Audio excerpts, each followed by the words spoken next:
The great chamber of the Galactic Council hummed with layered voices, a chorus of empires accustomed to ruling unchallenged. Holographic banners shimmered above them, each sigil representing civilizations that had carved the stars into empires long before humanity ever left its cradle. The debate had stretched for hours, circling around a single topic that seemed trivial to most of the delegates: Earth. To many of them, the planet was a curiosity, not a matter of concern, yet its application for recognition within the council demanded discussion. One voice rose above the chatter, smooth with the arrogance of power. The prelar representative gestured toward a projection of Earth spinning slowly in the void. This world is not ready for the council. Their history is violent, their species fragile, their governments fractured. They live on borrowed time. To admit them now is to invite chaos into our order. His words met with approving murmurs. The Zakari envoy added that humans were short-lived and impulsive, prone to destructive wars that devoured their own kind.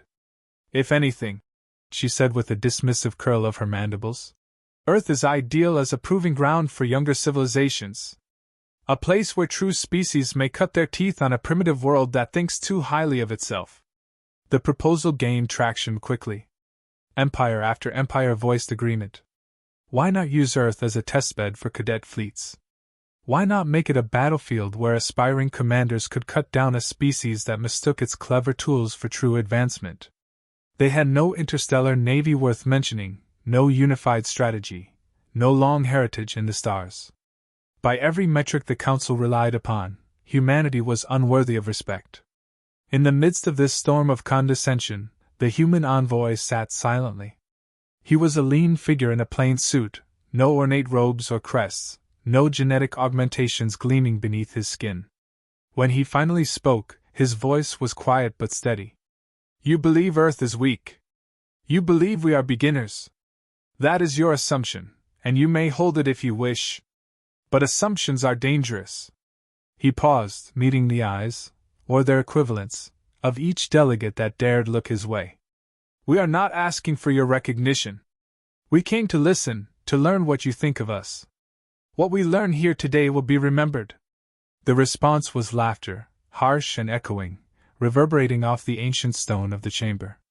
To them, the human's restraint was confirmation of weakness, his calmness an attempt to mask fear. They dismissed his words as posturing. Yet those who studied humanity's past knew a different story. Whispers spread among lesser species in the gallery, tales of humans who had endured ice ages, plagues, invasions, and near annihilations, yet always endured. Civilizations rose and fell on that blue planet, and still the species survived, adapting to every disaster with a persistence that bordered on defiance. The Council ignored those whispers. They measured greatness in centuries of spacefaring dominance, not in the stubborn resilience of an upstart species. With a final vote, the decision was made: Earth would not be admitted to the Council. It would not be granted equal status. It would serve instead as a testing ground, a place for inexperienced fleets to sharpen their claws. The declaration echoed across the chamber, carried to a galaxy that trusted the Empire's judgment. The human envoy stood, inclining his head slightly. If that is your verdict, then we will abide by it. But remember what you said today. Remember that you chose to treat Earth as a lesson for others. Because lessons are unpredictable things. Sometimes, the student becomes the teacher. He walked from the chamber unguarded, unflinching, leaving behind a silence that lingered longer than the Council realized. To most, it was the silence of dismissal.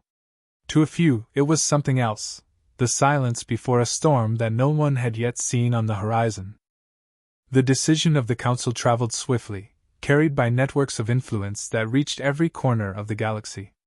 The Galactic Empire wasted little time turning their judgment into action. A fleet of warships, sleek vessels bristling with weaponry, was dispatched toward Earth with a mission not of conquest but of demonstration. Their orders were simple: show humanity the futility of resistance, remind them of their place, and return with evidence that the Empire's authority was absolute. For the commanders of the fleet, this was no challenge. They spoke of Earth as if it were a simulation, an exercise designed for cadets.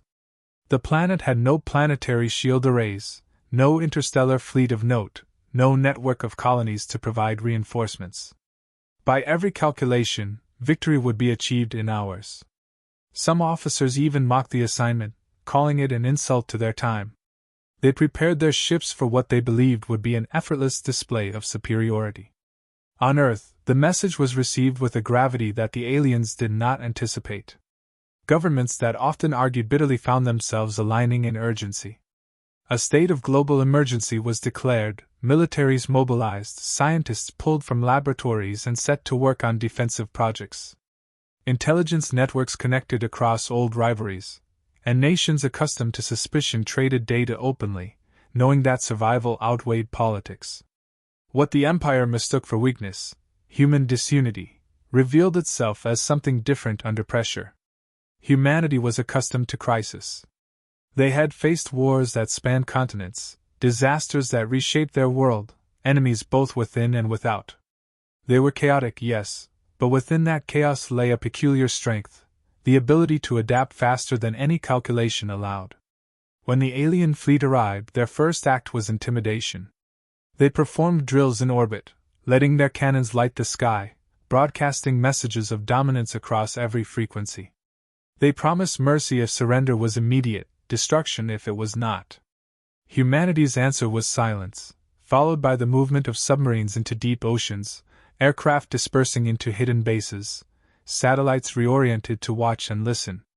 In place of capitulation, the aliens were met with preparations invisible to the eye yet palpable in their effect. The first skirmish occurred when a patrol ship, sent to monitor Earth's seas, vanished from sensors. Hours later, fragments of its hull were discovered rising in smoke from the waves. A submarine, primitive by galactic standards, had launched torpedoes with such cunning placement that the vessel's shields were bypassed. The incident was dismissed as luck, but within days, other surprises followed. Fighter jets, slower and less advanced, executed maneuvers that confused targeting systems designed to anticipate predictable movement. Electronic warfare scrambled communications, forcing ships to rely on backup protocols rarely used. The humans struck in patterns the algorithms failed to predict, exploiting weaknesses not in technology but in doctrine. Reports sent back to the Empire described not a broken world but a planet alive with defiance. Every city became a fortress, every terrain an obstacle. The alien fleet found itself bogged down not by power but by persistence. Soldiers captured in raids spoke of adversaries who fought with unrelenting determination, who transformed civilian tools into weapons, who smiled in the face of overwhelming odds. Yet in the council chambers, these reports were twisted into reassurance. Commanders insisted the anomalies were temporary, the resistance merely desperation. They described humanity's efforts as the final thrashings of a doomed species. They ignored the mounting evidence that the humans were not improvising blindly but learning, absorbing each encounter, adjusting faster than any simulation suggested possible. The Empire continued its campaign, confident in numbers and firepower, blind to the fact that every exchange, every skirmish, every loss, however small, was teaching humanity lessons that no academy could offer. The war was not breaking them. It was sharpening them. And in the shadows of their arrogance, the realization was beginning to take shape: Earth was not the proving ground they had assumed. The Council received conflicting reports that unsettled the rhythm of their discussions. The fleet sent to discipline Earth had not returned in triumph but in fragments, their messages filled with contradictions that defied expectation. Some ships reported inexplicable ambushes, others claimed humans had turned terrain itself into a weapon, and a few admitted losses that should have been impossible against what they called a primitive foe. The contradictions were not errors, they were warnings, but the Council was slow to hear them. Commanders argued that the humans were desperate and reckless, burning themselves out in a final show of resistance. Yet testimonies from survivors painted a different image. Captured officers described facing enemies who never followed predicted tactics, who laughed under fire, who improvised weapons from materials that no algorithm considered viable. They reported hearing music across radio channels during combat, disorienting sounds that unsettled veterans trained for silence. Some recalled seeing human soldiers fight even while mortally wounded, refusing surrender until their last breath was spent. Such accounts unnerved listeners, though official records stripped them down to fragments of technical anomalies. The Empire prided itself on control, on calculated strategies perfected over centuries, but against humans that predictability became a weakness. Where empires relied on discipline, humans thrived in improvisation. Where others sought order, humans turned chaos into opportunity. They adapted faster than simulations could track, revising entire approaches between engagements, making each skirmish more difficult than the last. Analysts within smaller civilizations began to take notice. Whispers spread that humanity's unpredictability was not a flaw but a strength unlike anything in known history. Empires that once dismissed Earth as an insignificant outpost began to question what forged such persistence. The answer lay not in advanced technology or superior numbers but in a species that had survived everything its own world had hurled against it. Ice ages, plagues, famine, wars, disasters both natural and man-made, each trial had etched resilience into their character. They had no luxury of perfection, so they built their survival on adaptability. For the Empire, the cost was mounting. Entire campaigns stalled, resources bled into battles that should have been won effortlessly, and morale within the fleet eroded under the pressure of an enemy that refused to fit into the patterns of galactic warfare.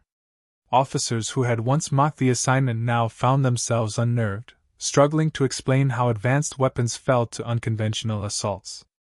Soldiers spoke of night raids in jungles where unseen adversaries struck and vanished, of deserts where heat turned technology unreliable, of oceans where invisible hunters waited below. The Council, desperate to maintain authority, insisted on escalation, but escalation only deepened the problem. The more the Empire pressed, the more humans revealed unexpected depths. They were not unified in the traditional sense. Their societies remained diverse, fragmented, and often contradictory. Yet that very fragmentation produced a spectrum of ideas and tactics no single doctrine could anticipate. 1,000 approaches emerged from 1,000 minds, each feeding into the next, overwhelming systems built to counter predictable strategies. Losses on Earth were not measured solely in numbers but in perception. The image of human defiance spread across the galaxy, inspiring younger species who had long chafed under imperial dominance. They saw in humanity a reflection of themselves, a hope that the chains of hierarchy could be broken. The Council attempted to suppress such stories, but they leaked through traitors, mercenaries, and refugees who carried tales of a world that bled yet refused to break. By the time the Council reconvened to address the growing unrest, one truth had become undeniable even to the most stubborn voices. Earth was not a playground, not a classroom for beginners. It was a crucible, and those who entered it found themselves tested in ways no academy could prepare them for. The question no longer was whether humans would survive. It was how far their resilience would reach, and what the galaxy would become once they had proven themselves against the greatest empire it had ever known. The first reports of Earth's counteroffensive arrived like rumors, dismissed at first as exaggerations, then acknowledged only when undeniable evidence reached the Council. A flagship, a vessel thought untouchable, had been destroyed in orbit. Images of its shattered hull drifting above Earth were broadcast across countless channels, and no amount of censorship could contain the shock. The wreckage was proof not only of resistance but of triumph against a force that had been considered absolute. The means of victory unsettled the Empire more than the result itself. Humans had not fielded fleets of equal size or matched the enemy in sheer firepower. Instead, they had turned captured technology into weapons faster than anyone believed possible. Debris from fallen starships was scavenged, studied, and transformed in hidden laboratories. Engineers who had never seen alien systems before adapted them with startling speed, grafting foreign technology onto human frameworks in ways that defied conventional practice. Where empires took decades to refine new tools of war, humanity did it in weeks, and each invention bore the mark of ruthless practicality. The Empire tried to dismiss these advances as crude improvisations, yet the battlefield told another story. Supply lines began to collapse under relentless attacks from ships that did not exist months earlier. Communications were disrupted by viruses injected into galactic networks, codes so unorthodox that established defenses failed to recognize it. Sabotage spread across the front, freighters lost without explanation, patrols ambushed in sectors thought secure. Each loss was small in isolation, but together they revealed a pattern that no one could ignore. Fear began to spread within the ranks of the Empire's soldiers. Veterans who once boasted of easy victory now avoided speaking of Earth altogether. Officers who had entered the campaign with certainty began questioning their own doctrine. They faced an enemy that learned faster than they could adapt, an enemy that turned every defeat into fuel for the next confrontation. Battles once dismissed as skirmishes now ended with the Empire retreating, not in strategic withdrawal but in confusion and disbelief. Across the galaxy, younger species who had long endured under Imperial authority watched with growing awe. They saw humanity not only resisting but forcing the most powerful empire in known history into hesitation. Stories spread that humans fought with a kind of madness, fearless, unyielding, unwilling to accept inevitability. To the subjugated, it was not madness but hope, proof that defiance could succeed. The Council convened an emergency session, their once calm chamber heavy with unease. Commanders argued over explanations, some claiming sabotage from within, others insisting that Earth was receiving hidden aid. Yet the simplest truth lay before them, one many refused to say aloud: the humans had done this on their own. Their unpredictability, once mocked, had become their greatest weapon. Those who had laughed at humanity now found no humor in the situation. They had expected a lesson to be taught, an easy demonstration of power. Instead, they had awakened something dangerous, a species that did not play by established rules, a species that could not be contained within models designed for orderly civilizations. The phrase spread quietly at first, then grew louder, repeated across fleets and trading hubs, whispered even among those who once dismissed Earth as irrelevant. This planet was not for beginners. It was a place that tested the strong and broke the arrogant, a crucible that revealed flaws in even the mightiest empire. And as the realization settled, the galaxy shifted uneasily, no longer certain of its old hierarchies, no longer confident that power alone defined supremacy. For the first time in centuries, the Empire faced not just resistance but the possibility of defeat, and that possibility came not from a rival power but from a world they had underestimated, a world that reminded them too late that survival is not measured by strength alone but by the will to endure at any cost. The final message from Earth was not delivered through ambassadors in gilded chambers or emissaries wrapped in ceremony. It came across every channel the Council could not control, a transmission woven into networks, hijacking signals meant for propaganda, carrying a voice that was calm, resolute, and utterly unshaken. Humanity spoke not as a fractured collection of nations but as one, and their words reached every empire that had doubted them. They did not declare conquest. They did not beg for mercy. Their statement was simple: they had never sought war, but they would not kneel. Earth was not for beginners, and any who came would pay in blood and ruin. The silence that followed was heavier than any roar of weapons. Within the council chambers, no one laughed as they once had. Those who had mocked Earth now found themselves replaying every report, every anomaly dismissed as luck, every defeat rationalized away. What had been arrogance now twisted into unease. The galaxy's strongest empire had stumbled, and in that stumble the myth of invincibility cracked. Across distant worlds, lesser species heard the transmission and felt something stir that centuries of domination had tried to crush. They saw in humanity a mirror of their own struggles, a reminder that the impossible could be challenged. Traders carried tales of battles fought against impossible odds, mercenaries repeated stories of humans who turned wreckage into weapons, and refugees whispered that perhaps the galaxy was not as immutable as it seemed. Where once the Empire's authority had been absolute, seeds of doubt now spread, and doubt was more corrosive than any weapon. The Empire still possessed fleets that dwarfed anything Earth could imagine, armies vast enough to blot out skies, and technologies that had taken millennia to refine. But none of those advantages erased the truth that had been revealed. The humans had shown that survival was not about the strength of numbers or the precision of doctrine. It was about the refusal to break, the willingness to fight even when every calculation said defeat was certain. They had forced the galaxy to recognize that resilience itself was a form of power, one that no empire could suppress. Commanders who had dismissed humanity as a nuisance now spoke cautiously, aware that every move against Earth risked further humiliation. Politicians who once waved off warnings now measured their words carefully, unwilling to be the next to underestimate a species that turned underestimation into a weapon. No decree could erase what had been seen, no censorship could erase what had been felt. On Earth itself, the atmosphere was not of celebration but of grim determination. Cities scarred by bombardment rebuilt, laboratories buzzed with stolen technologies being reshaped, and militaries reorganized with lessons learned at terrible cost. They understood that the war was not over, that greater storms still loomed, but they also understood something more important. They had shattered the illusion of inevitability. The Empire could bleed, and the galaxy knew it. In the quiet of the Council's deliberations, one phrase lingered unspoken yet undeniable. Earth was not the beginner's world they had claimed.